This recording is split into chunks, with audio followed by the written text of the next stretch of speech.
The jet is armed with 500-pound Joint Direct Attack Munitions, or JDAMs. Each bomb contains a global positioning system.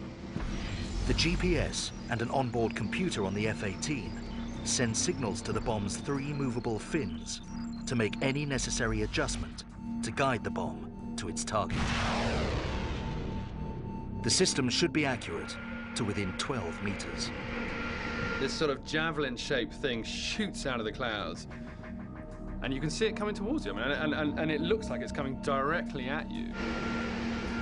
This is actual footage of the bombing. And it sounds like an extremely loud car sort of decelerating in high gear. It's woo! And it comes in, and then boom! And then the explosions, and the whole building would shiver, would shake. And when these bombs land, we're only 150 yards away. I mean, you black out. You know, these things land, boof, the shockwave, the whole house that we're on bounces. There's dust in the air. And we all pass out for sort of a millisecond, and then you sort of reboot.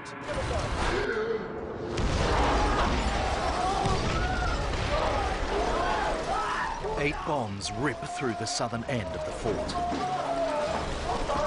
Some of them are close, some of them are not close. One of them lands right outside the fort.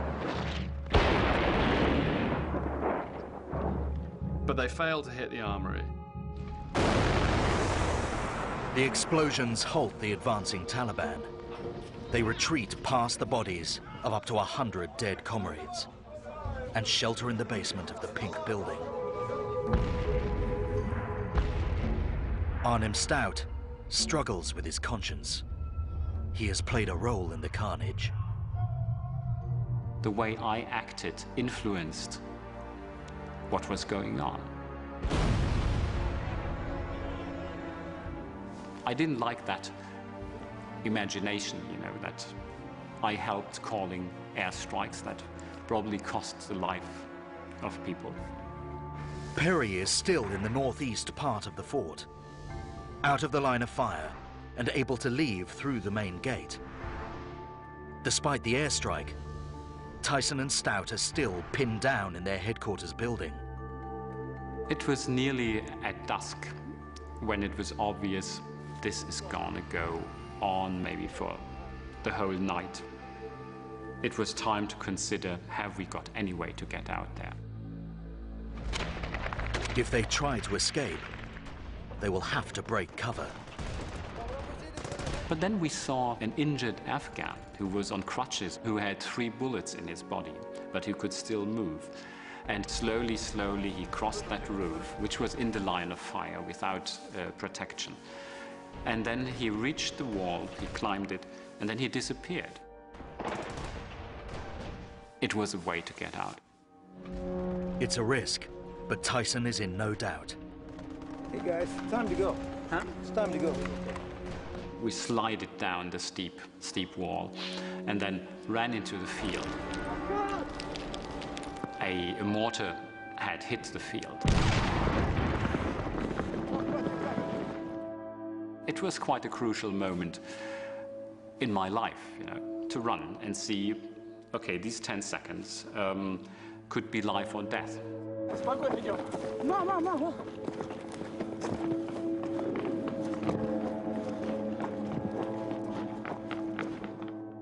Like a miracle when we had crossed the field, as if we had called a taxi.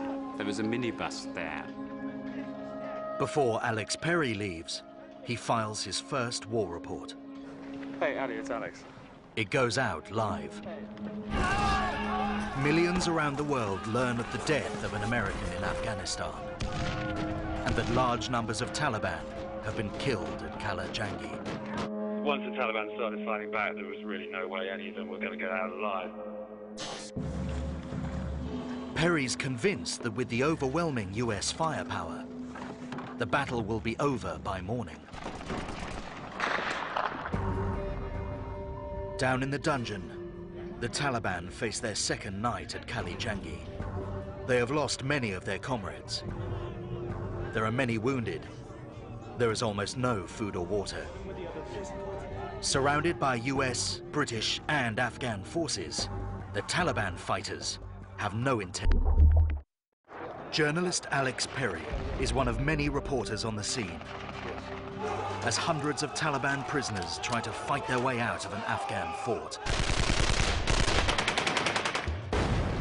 After witnessing the might of the US Air Force, he returns the next day, certain the battle is over.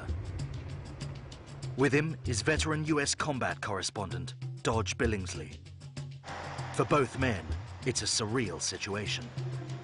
You just took a taxi to the war, and the taxi would drive you as far as he felt comfortable and just drop you off, and that's exactly what happened. He dropped us off north of the fortress. They're expecting to see the fortress back under Northern Alliance control.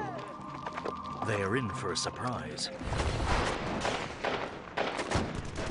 There are mortars coming out of their area, there are RPGs, and we climb up to the sort of northeastern tower where the Northern Alliance have got a tank.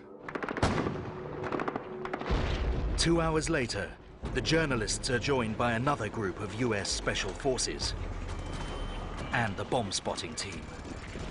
For Perry, it's déjà vu. He listens as the soldiers set up for a second high-tech strike. This time, instead of the armory, the US forces target the pink building. An unknown number of Taliban are still in the basement.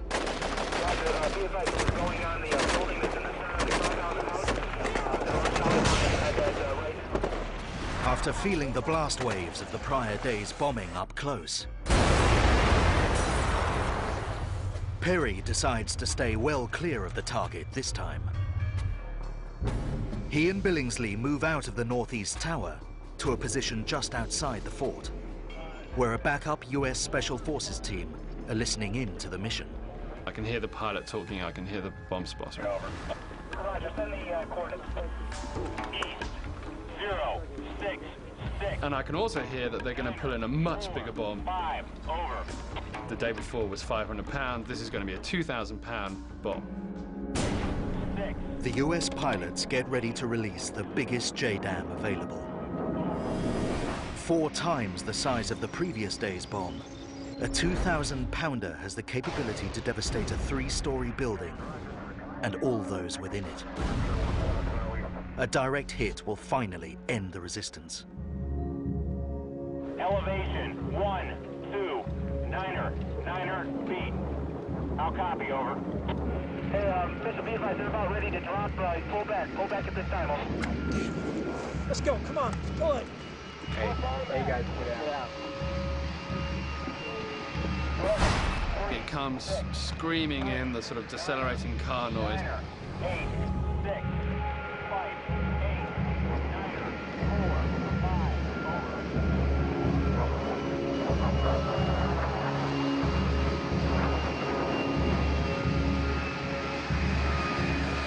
Bang!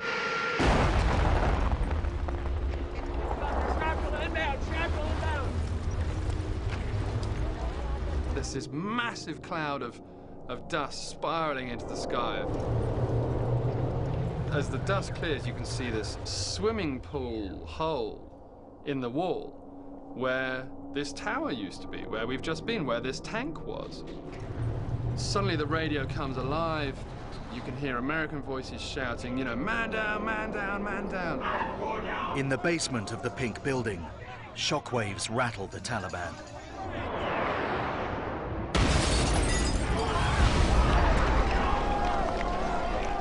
If the building collapses, they'll be crushed under tons of rubble. The bomb has struck the northeast tower instead of hitting its target. Northern Alliance, US and British troops are among the casualties. Perry and Billingsley watch as dozens of stunned Allied soldiers emerge from the fort, some with blood streaming out of their eyes and ears. The Americans who we've been with just load these people into vans and get them out of there. One of them spots me kind of looking and just screams at me to get out of there because they've got men down and they don't want me to see. Through the smoke, Rubble and chaos, cameras reveal the aftermath.